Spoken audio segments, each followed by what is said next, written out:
Good morning students, मैं पीयूष शर्मा। आज की क्लास में मैं आपको एनसीईआरटी क्लास 6 का साइंस का चैप्टर नंबर 2 के बारे में बताऊंगा। और इसका पार्ट 1 जो है मैंने आपको पहले बताया था, और आज पार्ट 2 की बात करेंगे। ये जो आपका चैप्टर है, इस चैप्टर में मैंने आपको बताया था कि मेजरमेंट ऑफ यूनिट्स मतलब मापन क्या होता है और इसकी क्या क्या इकाई होती है। ठीक है, तो उसमें मैंने आपको बताया था बच्चों, लंबाई का मापन, क्षेत्रफल का मापन या आयतन का मापन किस प्रकार से करते हैं। आज हम बात करेंगे सबसे पहले समय के मापन की। तो ठीक है, इसको हम बोलेंगे मेजरमेंट ऑफ टाइम। देखते हैं किस तरीके से। सबसे पहले हमारा है समय का मापन।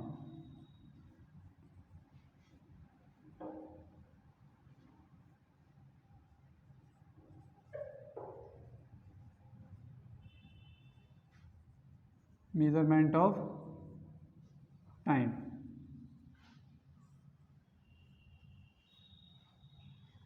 तो बच्चों मैं आपको ये बता देता हूँ कि प्राचीन काल में समय को मापने के लिए हम बालू घड़ी, सूर्य घड़ी, ठीक है, या सूर्य से जो छाया बनती है उससे हम अनुमान लगाते थे कि क्या समय हुआ है। तो उसमें कभी कभी हमें ये पता नहीं चलता था कि क्या ये जो समय है वो बिल्कुल एक्यूरेट समय है, जिसको मैं बोलूँ कि एक बिल्कुल करेक्ट या फिर एक निश्चित समय है।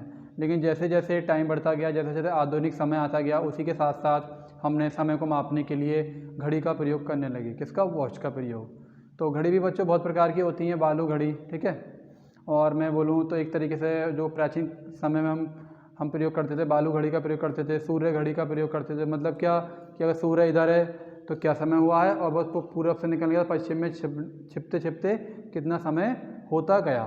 करेक्ट। फिर मैं जैसे जैसे आधुनिक समय पर आया, आधुनिक समय के बारे में हमने पढ़ना शुरू किया, तो उसमें हमने सबसे पहले ये देखा कि समय का मापन करने के लिए आधुनिक घड़ी का मतलब क्या कि एक ऐसी घड़ी या एक ऐसा यंत्र जिसमें निश्चित घंटा, निश्चित मिनट और निश्चित सेकंड, इन तीनों चीज़ों का सही मापन करने के लिए जिस यंत्र का प्रयोग करा गया उसको हमने क्या बोला?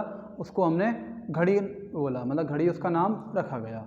ठीक है, तो इसके लिए मैं आपको सिंपली बता देता हूँ कि जो आजकल के टाइम पे जो यूज़ करते हैं हम बच्चों, आधुनिक घड़ी का प्रयोग करते हैं।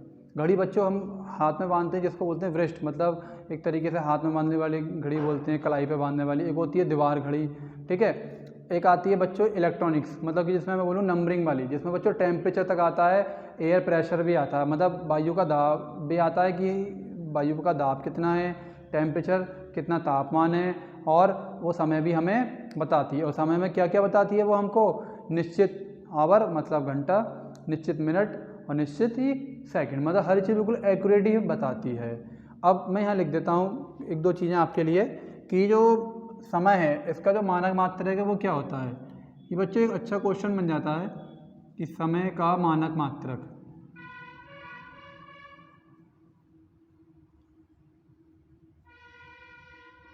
तो बच्चों समय का मानक मात्रक जो है वो वही होता है कि जो हमारे इस टाइम जो आधुनिक वॉच चल रही हैं, आधुनिक घड़ियाँ चल रही हैं, उसमें 3 सुई होती हैं। एक घंटे की सुई, आवर की सुई, एक मिनट की सुई और एक सेकंड की सुई।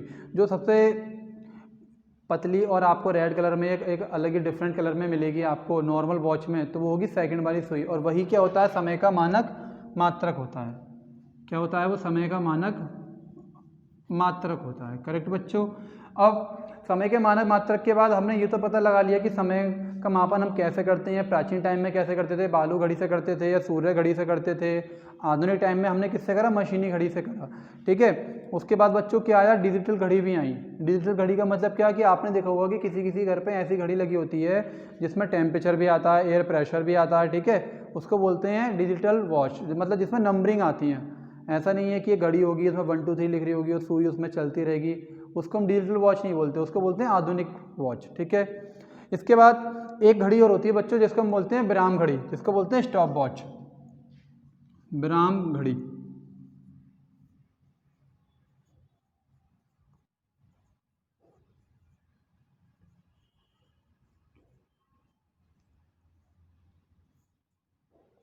अब सब बच्चों के मन में एक क्वेश्चन आ रहा होगा कि स्टॉप वॉच क्या है, इसका प्रयोग कहाँ होता है। तो बच्चों मैं आपको बता दूं कि आजकल के समय में प्रयोगशाला में या ओलंपिक गेम में या किसी भी खेल के मैदान में हम स्टॉप वॉच का प्रयोग करते हैं। किस तरीके से? ये आप खुद भी कर सकते हो। अगर मैं आपको बोलूं कि अगर आपको 100 मीटर की रेस लगानी है तो आप ऐसा करना, स्टॉप वॉच को हाथ में लेना, जैसे ही आप रन करना स्टार्ट कर दो या आप किसी और दूसरे पर्सन या दूसरे व्यक्ति के हाथ में दे देना, उसको बोल देना कि जैसे ही मैं दौड़ना स्टार्ट करूं तो स्टॉप वॉच को एकदम क्लिक कर देना। तो फिर क्या होगा, वो एकदम स्टार्ट हो जाएगी। स्टार्ट होने के बाद जब आप 100 मीटर रेस कंप्लीट कर दोगे, एकदम उसको स्टॉप कर दो, ठीक है। तो उस समय ये पता लग जाएगा कि जो हमने 100 मीटर की जो रेस लगाई है या 100 मीटर की रेस जो हमने कंप्लीट की है वो कितने सेकंड में या कितने मिनट में कंप्लीट की है। तो ऐसी जगह पे, ऐसे स्थानों पर हम स्टॉप वॉच का प्रयोग करते हैं, जिसको हम क्या बोलते हैं, विराम घड़ी कहते हैं। करेक्ट। अब हमने ये तो हमने पढ़ लिया कि समय का मापन किस प्रकार करते हैं। अब हम पढ़ेंगे बच्चों इसमें धारिता का मापन, ठीक है। अब धारिता का मापन देखते हैं, ये हमारा नेक्स्ट टॉपिक है, धारिता का मापन। धारिता का मापन, ठीक है। अब धारिता का मापन पढ़ने के लिए अब हमें किस किस चीज़ की ज़रूरत पड़ेगी, ये बच्चों अभी हम आपको बताएंगे कि हमें धारिता का मापन पढ़ने के लिए क्या क्या चीज़ों की ज़रूरत पड़ेगी। इसके लिए मैं लिख भी सकता हूँ कि इसको इंग्लिश में हम बोलेंगे measurement of liquid, MEASURE, measurement of liquid.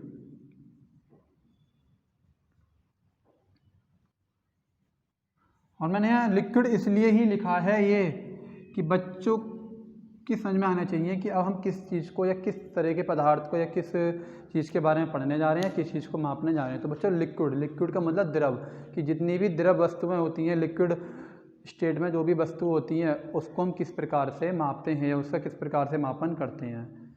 तो मैं आपसे बच्चों एक चीज़ पूछूँ, क्या आप जानते हो कि जो एक तरीके से मैं आपको बोलूँ मिट्टी का तेल, ठीक है, सरसों का तेल, पेट्रोल, डीजल, या इन चीज़ों को हम कैसे नापते हैं, ठीक है। इन चीज़ों को नापने के लिए पहली बात तो मैं आपको इनका जो मात्रक है वो आपको बता दे रहा हूँ। इनका मात्रक होता है बच्चों, मानक मात्रक लीटर, ठीक है। जैसे मैं बोलूँ 1 लीटर, ठीक है, बराबर 1000 मिलीलीटर, ठीक है। और इसके लिए सबसे सिंपली हमें ये पता होना चाहिए कि इसकी परिभाषा क्या होगी, मतलब धारिता, जो मैंने वर्ड लिखा धारिता, इसकी परिभाषा क्या होगी या किस तरीके से हम इसको बताएंगे।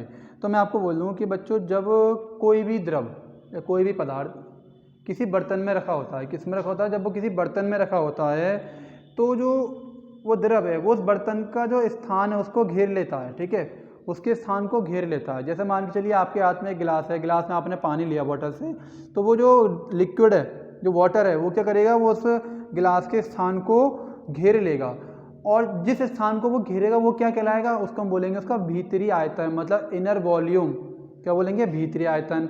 और इस भीतरी आयतन को हम क्या बोलते हैं, धारिता बोलते हैं, मतलब क्या बोलते हैं, धारिता। दोबारा बता रहा हूँ मैं आपको, मान के चलिए आपने गिलास लिया, गिलास में पानी लिया, पानी लेने के बाद क्या होगा, जो गिलास का जो स्थान है वो किसने घेर लिया, वाटर ने, पानी ने घेर लिया, ठीक है। तो हम क्या बोलेंगे कि मतलब कि जिसका जो भीतरी आयतन था गिलास का वो किसने घेर लिया, द्रव ने। द्रव का मतलब क्या, जो हमारे पास में क्या है, जल। अब इसी भीतरी आयतन को हम क्या बोलेंगे, धारिता बोलेंगे, कि इस बर्तन की धारिता कितनी है, 100 ml है, 200 ml है या 50 ml है, मतलब मिलीलीटर है, या 1 लीटर, बड़ा गिलास भी ले सकते हैं, ठीक है। तो उसको हम क्या बोलेंगे कि इसकी धारिता कितनी है, 1 लीटर है, 50 ml है या 100 मिलीलीटर है, जो भी है, ठीक है। तो ये तो हो गया हमारा धारिता के मापन के बारे में। अब मैं इसमें आपको एक चीज़ लिख देता हूँ कि इसका मात्रक क्या होता है। तो इसका मानक मात्रक बच्चों लीटर होता है। इसको हम स्मॉल एल से प्रदर्शित करते हैं।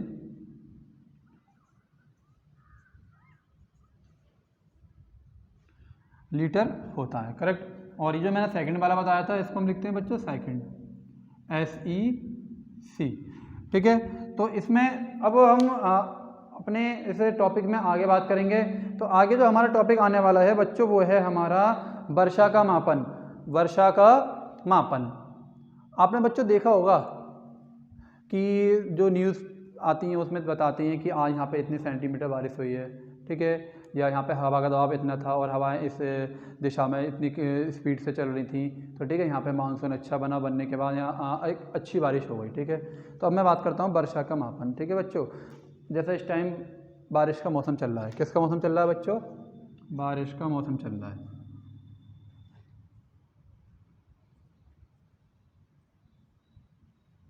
वर्षा का मापन, मेजरमेंट ऑफ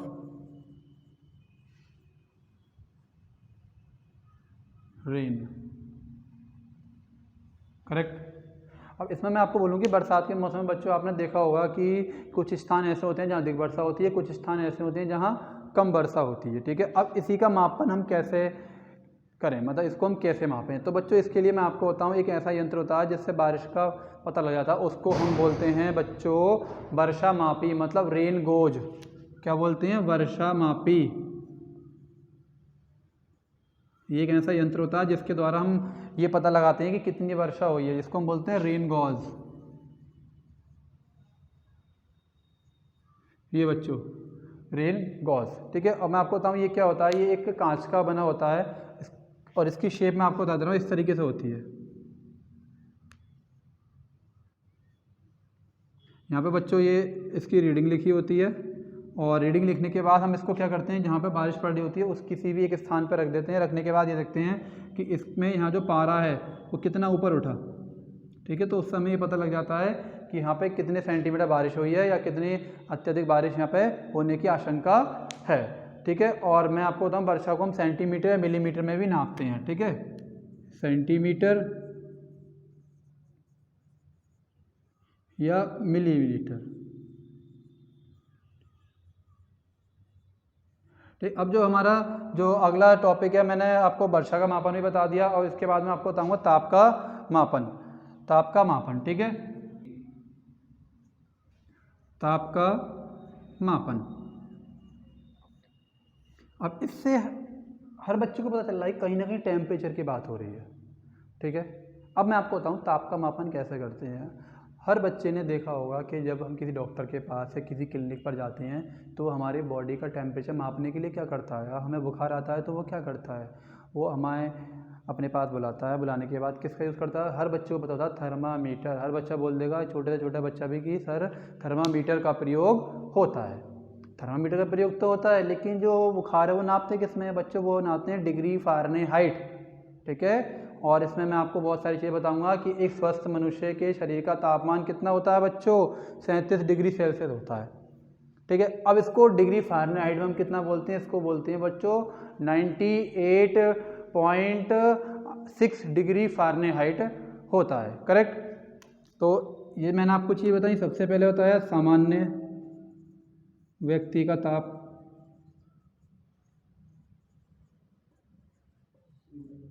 37 डिग्री सेल्सियस। बच्चों ये तो होता है डिग्री सेल्सियस में। ठीक है, अगर मैं इसको बोलूँ फ़ारेनहाइट में, ये इसका चिन्ह होता है फ़ारेनहाइट का, डिग्री फ़ारेनहाइट। तो ये होता है बच्चों आपका 98.6 डिग्री फ़ारेनहाइट होता है। ठीक है, तो ये जो हमारा टेम्परेचर होता है, ये इसका बच्चों अगर 1 डिग्री भी बढ़ जाता है ना, अगर 1 पॉइंट भी बढ़ जाता है तब हमें बुखार आना शुरू हो जाता है, तब हमें बुखार आ जाता है। ठीक है, तो इसके लिए मैं आपको एक चीज़ बताता हूँ कि डिग्री सेल्सियस और फ़ारेनहाइट में क्या अंतर होता है। और इसके मैं जो आपको एक न्यूमेरिकल भी दूंगा वो PDF में दूंगा। डिग्री सेल्सियस तथा डिग्री फ़ारेनहाइट में क्या संबंध होता है। इसके लिए बच्चों एक क्या है, इसके लिए एक फॉर्मूला है जो मैं आपको यहाँ बताता हूँ। देखो, फ़ारेनहाइट -32/9। ठीक है, बराबर, अब जो हमारा इसमें आएगा वो हम देखेंगे क्या आएगा। इसमें इधर सेल्सियस अपॉन 5। ये जो फॉर्मूला है यहाँ जो ये मैंने लिखा है, इस फॉर्मूले से हमें पता चल जाता है कि अगर कोई भी टेम्परेचर डिग्री सेल्सियस में है तो उसको हम डिग्री फ़ारेनहाइट में कैसे चेंज करेंगे, या डिग्री फ़ारेनहाइट में अगर वो 98.6 डिग्री फ़ारेनहाइट है तो सेल्सियस में कितना होगा, 37 डिग्री सेल्सियस होगा। तो ये सिंपल सी बहुत छोटी छोटी चीज़ें थी कि ताप का मापन कैसे होता है और वर्षा का मापन कैसे करते हैं, या धारिता का मापन, मतलब किसी भी लिक्विड को हम कैसे मापेंगे। ठीक है, ये समय का मापन जो है वो किस प्रकार से हम करेंगे। ठीक है, अब हमारा एक लास्ट टॉपिक रह गया है, उसके लिए मैं आगे बात करता हूँ। ठीक है बच्चों, ये हमारा नेक्स्ट टॉपिक। इसमें मैंने आपको क्या बताया, इसमें मैंने आपको बताया वायुमंडलीय दाब का मापन, मतलब मेजरमेंट ऑफ एटमॉस्फेरिक प्रेशर्स। ठीक है, ये आप सबसे ज़्यादा यूज़ करोगे कब, जब आप 10th क्लास में जाओगे ना, जब आप फिजिक्स के क्वेश्चंस करोगे, भौतिक विज्ञान के न्यूमेरिकल, तो आप इसको बहुत यूज़ करोगे। पता है किस फॉर्म में यूज़ करोगे बच्चों, आप इसको यूज़ करोगे 180 m, जिसको हम बोलते हैं एक तरीके से मानक दाब। ठीक है, क्या बोलते हैं इसको, एक एटमॉस्फेयर। ठीक है, इसको हम एक तरीके से लिख सकते हैं बच्चों 760 mm दाब। ये दो चीज़ें हैं, ये आप जब हायर क्लास में जाओगे 10th class, first year, inter class में, तो आप इस चीज़ को यूज़ करोगे। और ये कहाँ से आए हैं बच्चों? ये वायुमंडलीय दाब को मापने से ही आए हैं, जिसको हम बोल सकते हैं कि एक तरीके से नॉर्मल प्रेशर। ठीक है, जैसे मैंने आपको पिछली वीडियो में बताया थे मानक कि क्षेत्रफल का मानक क्या होता है, ठीक है, आयतन का, ऐसे ही आपके दाब के मानक है। अब बात करते हैं वायुमंडलीय दाब का मापन का मतलब क्या है। ठीक है बच्चों, आपने एक चीज़ देखी होगी, ठीक है, अगर मैं आपको बोलूँ कि हवा में वजन होता है तो आप बोलोगे हाँ सर होता है। क्यों? आप एक गुब्बारा फुला के देखिए अपने फूंक से, ठीक है, और एक तरफ आप क्या करना, एक तरफ आप बिना फुला हुआ गुब्बारा लेना, उसको डंडी में बांध के ना एक तराजू की तरह देखना, जिधर भरा हुआ गुब्बारा है, हवा से भरा हुआ, वो नीचे झुक जाएगा, और जिधर वो बिना हवा का गुब्बारा है वो ऊपर उड़ जाएगा। तो हमें इससे ये पता चलता है कि हवा में क्या है, एक दबाव है। हवा भी क्या दबाव डालती है, मतलब वायुमंडल में भी एक दबाव है जिसको हम पढ़ना है और जिसको हम एक तरीके से मापना है। अब मैं आपको बोलूँ कि पृथ्वी पर जितनी भी हवा है, ठीक है, उसका दबाव पृथ्वी के अगर एक किसी भी एक एकांक या किसी भी इकाई वर्ग मीटर में अगर उसका दबाव हमें महसूस हो रहा है, दबाव पृथ्वी डाल रही है, ठीक है, हवा के द्वारा, तो उसको हम क्या बोलेंगे, उसकी जो वायुमंडल है, जो हवा है, उसकी जो परतें हैं, उन्हीं परतों को हम क्या बोलते हैं, उन्हीं परतों को हम बोलते हैं बच्चों वायुमंडलीय दाब। अब परत का मतलब क्या हुआ? अब मैं तो यहाँ बोल रहा हूँ परत, बच्चा कह रहा है सर हवा की परत कहाँ से होती है? परत का मतलब क्या है, हवा चलती भी आती है ना, तो बच्चों जब चलती हुई आती है तो कभी हल्की कभी तेज, तो वो जहाँ से उठ के आती हैं वहाँ पर तेज होती हैं, लेकिन आते आते क्या होती हैं, वो जलवायु वाले स्थान पर हल्की होने लग जाती हैं। तो इस तरीके से मैं आपको एक बार और रिपीट कर रहा हूँ कि पृथ्वी पर हवाओं का दबाव प्रति एकांक क्षेत्रफल पर वायुमंडल की परतों पे पड़ने वाला भार जो होता है वो वायुमंडलीय दाब कहलाता है। ठीक है, और वायुमंडलीय दाब जो होता है, इसको मापने का जो वो होता है उसको बोलते हैं दाब मापी। क्या बोलते हैं बच्चों? एक दाब मापी। और इस यंत्र का नाम क्या है? बैरोमीटर। ठीक है, इसकी सहायता से हमें ये पता चल जाता है कि जो हमारा एक जो स्थान है या फिर जो भी रूम है उसमें कितना वायु का प्रेशर है, कितना हवा का प्रेशर है। ठीक है, तो आज की वीडियो में इतना ही, और अब हम मिलेंगे आपको नेक्स्ट वीडियो में। Thank you so much.